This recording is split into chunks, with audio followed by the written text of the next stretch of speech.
is okay? No, that's not the point. The point is that India is, as per Indian law, is our border meeting is 50 days. 啊！你妈，你给我别过！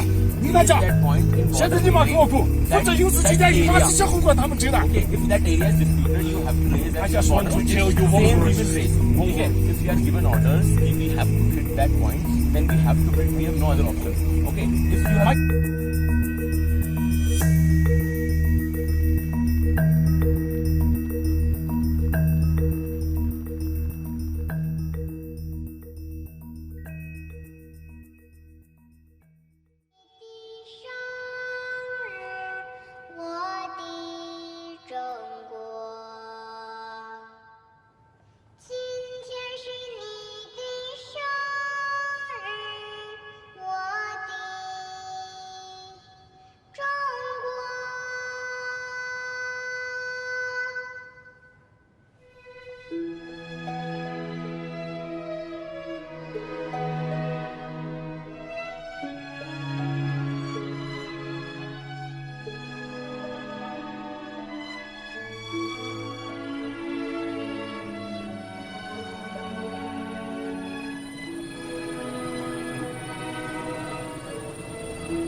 正念的思念是任何敌人也攻不破的。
If the imperial government was tolerant towards religion, it maintained a rigid social structure.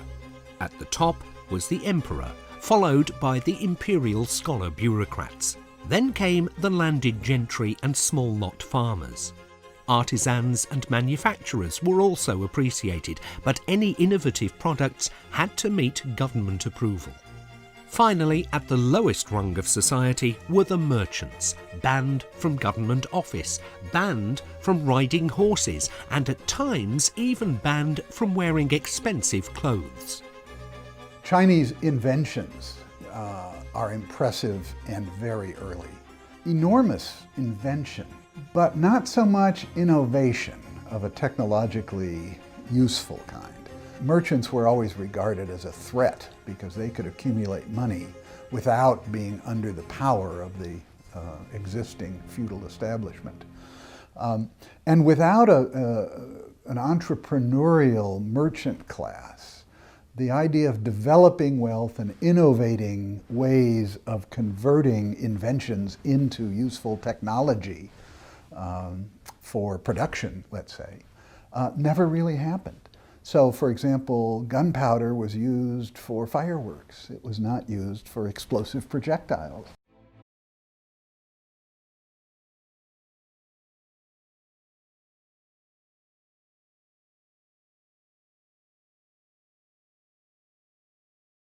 The problem we have in the West at the moment, by and large, is that the conventional approach is that we understand it really in Western terms using Western ideas. We can't. Now, I want to offer you 3 building blocks for trying to understand what China is like, just as a beginning. The first is this, that China is not really a nation state. Okay, it's called itself a nation state for the last 100 years. Now, what is extraordinary about this is what gives China its sense of being China? What gives the Chinese the sense of what it is to be Chinese comes not from the last 100 years, not from the nation state period, which is what happened in the West, but from the period, if you like, of the civilization state. I'm thinking here, for example, of customs like ancestral worship, of a very distinctive notion of the state, likewise a very distinctive notion of the family, social relationships like Guanxi, Confucian values, and so on. These are all things that come from the period of the civilization state. In other words, China, unlike the Western states and like most countries in the world, is shaped by its sense of civilization, its existence as a civilization state, rather than as a nation state. The young people of China are the country's most valuable natural resource, and it is a most important element in education to develop youth's responsibility towards society.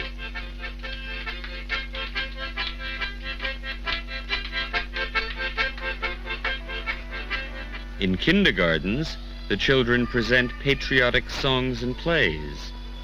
They sing the praises of the nation's symbol, Chairman Mao.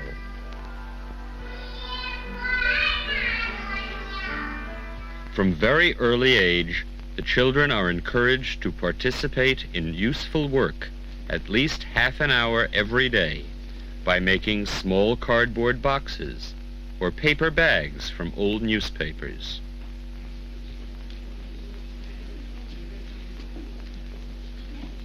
Throughout their childhood, the children are always in groups. It gives them a sense of belonging.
The West became distracted with two major events.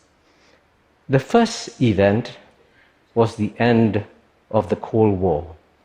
Yes, the end of the Cold War was a great victory. The West defeated the mighty Soviet Union without firing a shot. Amazing. But you know, when you have a great victory like this, it also leads to arrogance and hubris. And this hubris was best captured in a very famous essay by Francis Fukuyama called The End of History. Now, Fukuyama was putting across a very sophisticated message. But all that the West heard from his essay was that we, the liberal democracies, we have succeeded. We don't have to change. We don't have to adapt. It's only the rest of the world that has to change and adapt. Unfortunately, like a dangerous opiate, this essay did a lot of brain damage to the West because it put them to sleep just at precisely the moment when China and India were waking up and the West didn't adjust and adapt. The second major event was 9/11, which happened in 2001. And as we know, 9/11 caused a lot of shock and grief. 9/11 also generated a lot of anger, and in this anger, the United States decided to invade Afghanistan and later Iraq. Unfortunately, partly as a result of this anger, the West didn't notice the significance of another event that happened also in 2001. China joined the World Trade Organization. Now, when you suddenly inject 900 million new workers into the global capitalist system, it would naturally lead to what the economist Joseph Schumpeter called creative destruction. Western workers lost their jobs, they saw their incomes stagnate. Clearly, people had to think about new competitive policies. Workers needed retraining, workers needed new skills. None of this was done.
When you start borrowing huge sums of money and asking foreign countries to develop, and then you cannot pay, then obviously you are going to lose that part of the country.